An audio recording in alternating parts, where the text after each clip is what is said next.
कभी किसी जनाजे में ऐसा नजारा देखा है? एक बेहद सलीकेदार और नेक स्वभाव वाले इंसान का जनाजा उठाया जा रहा था।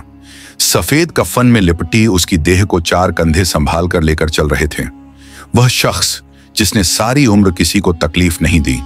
जैसे ही मैयत को घर से बाहर निकाला गया, अचानक आसमान से ठंडी ठंडी बूंदें गिरने लगी। न बादल था, न हवा चल रही थी, फिर भी वो बूंदें केवल उसी जनाजे पर टपक रही थीं। लोग एक दूसरे का चेहरा देखने लगे। यह कैसी अजीब बात है।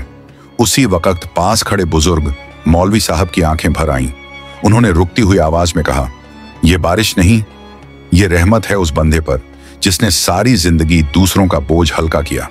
बाद में मालूम हुआ कि वह शख्स हर रात किसी न किसी के दरवाजे पर चुपचाप राशन रखाता था, किसी मरीज की दवा खरीद कर दे देता और हमेशा यही कहता, मेरा नाम मत लेना, बस अल्लाह का शुक्र अदा करना। जब उसे मिट्टी दी गई तो हर जबान से एक ही दुआ निकली, ऐ अल्लाह, हमें भी ऐसा दिल दे जो मरने के बाद भी लोगों की दुआओं में जिंदा रहे।